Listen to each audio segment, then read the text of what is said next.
दोस्तों नमस्कार, मैं मनोज कुमार शर्मा एक बार फिर आपके बीच में प्राइम टाइम पर बात करने के लिए। बिहार चुनाव में कल वोटिंग पड़ने वाली है और उस वोटिंग में होगा क्या, आखिर ऐसा क्या हो गया है कि जो वोटिंग में कुछ गड़बड़ झाले का अंदाजा लगने लगा है। कुछ ऐसी चीजें और कुछ धुई पछाड़ और कुश्तियां और सियासत की वो दागपेच चले जाने लगे आखिरी समय में, जिसकी कुछ उम्मीद नहीं थी। जिस तरह से प्रधानमंत्री मोदी जी ने एक पहलवान खड़ा कर दिया था, चिराग, जो चिराग जलाने वाला था नीतीश की झोपड़ी को, अब देर से समझ में आया नीतीश को। ये वीडियो मैंने 8 अक्टूबर को डाला था, कौन था कौन नहीं था वो वीडियो वायरल हो रहा है, वो शायद देखना ना बोले, ढूंढ लीजिएगा। 8 अक्टूबर को डाला है मेरे ही उस पर, जो मेरे अनुमान थे वो आज बिल्कुल सही नजर आ रहे हैं। अब ऐसा क्या हुआ, क्यों हुआ, किस लिए हुआ कि नीतीश कुमार को यह कहना पड़ा कि मेरा आखिरी चुनाव है? क्या ये उनकी सहानुभूति अपील थी कि बस एक बार बना दो, आगे नहीं बनूंगा, या क्या था? लेकिन इसके मायने नीतीश कुमार भी अच्छी तरह जानते हैं। वो ये जानते हैं चतुर पॉलिटिशियन है, लेकिन मोदी जी के साथ दोस्ती करके ठीक उसी तरह फंस गए जैसे कि बंदर मगरमच्छ के साथ फंस गया था। यह पंचतंत्र की कहानी बाद में बताऊंगा, पहले सियासत की कहानी और इसके थोड़े से दाव पेच समझिए। शुरू से शुरू करते हैं नीतीश कुमार के खिलाफ बिहार के युवाओं का गुस्सा, उनकी रैलियों में पथराव, उनकी रैलियों में उन पर प्याजों का मारा जाना, उनका बहिष्कार किया जाना, अचानक से भारतीय जनता पार्टी के पोस्टरों से नीतीश का नाम गायब हो जाना, फोटो गायब हो जाना, उसके बाद खाली प्रधानमंत्री का फोटो आना, उसके बाद पिछली रात बिहार के हर मतदाता को प्रधानमंत्री की चिट्ठी लिखना एक विवशता दर्शा रहा था। नीतीश जी पर मोदी जी का यह एहसान था कि हारेंगे तो हम आपकी वजह से हारेंगे, आप इतने अलोकप्रिय हो। चिराग पासवान बोल रहे थे नीतीश को सत्ता में नहीं बैठने देंगे, बीजेपी का मुख्यमंत्री बनाएंगे। अब जो सटीक चक्रव्यूह था भारतीय जनता पार्टी का, उसमें फंस गए थे नीतीश कुमार। उसमें कुर्बानी देने के अलावा कुछ बचा नहीं था। बिहार चुनाव की जो स्ट्रेटजी उन्होंने सोची थी वो उनके विपरीत निकली। हालांकि कभी उन्होंने बिहार विधानसभा में एक जवाब दिया था, मर जाऊंगा मिट जाऊंगा, लेकिन भारतीय जनता पार्टी के साथ कभी नहीं आऊंगा। लेकिन भारतीय जनता पार्टी के साथ आए, एक घोटाला हुआ, उसमें भारतीय जनता पार्टी ने ब्लैकमेल किया और उसके बाद ही फंस गए जाल में, पंजे में फंस गए। अब नीतीश कुमार जाएं तो जाएं कहां, करें तो करें क्या? तब उन्होंने कल अपील की शाम को, इसको समझने की कोशिश कीजिएगा। कल शाम को उन्होंने एक अपील की जिसमें कहा ये मेरा आखिरी चुनाव है।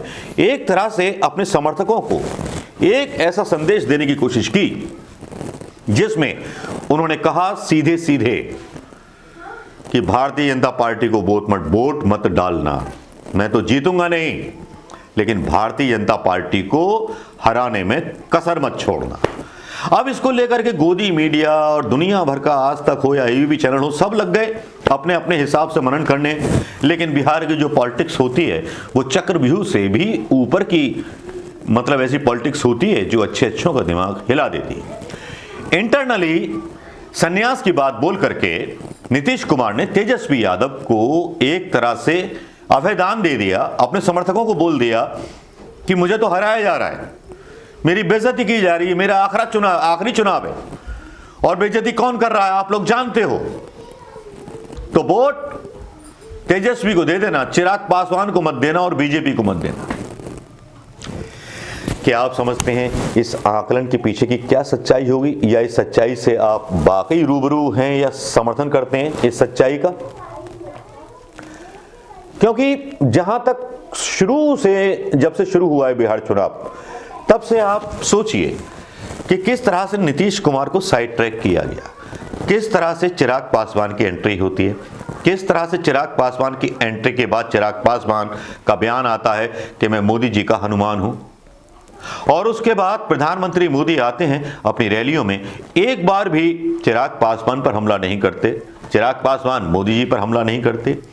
एक सुनियोजित साजिश थी नीतीश के खिलाफ कि नीतीश को हराया जाए।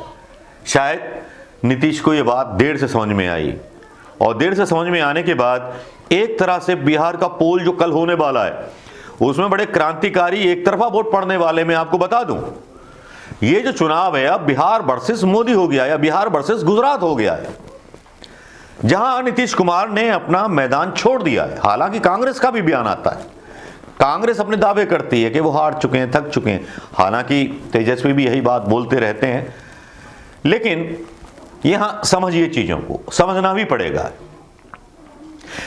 आपातकाल के झंझावात से उभरे हुए नीतीश कुमार, जो कभी लालू प्रसाद यादव के साथी थे, जिन्होंने कांग्रेस को बेदखल कर दिया था, बिहार की राजनीति से खत्म ही कर दिया था, आज ऐसी मजबूरी आ जाए कि 15 साल के शासन के बाद जब उनको ये अपील करनी पड़े कि ये मेरा आखिरी चुनाव है। शब्दों के मायने समझिएगा, शब्दों के रहस्य को समझिएगा।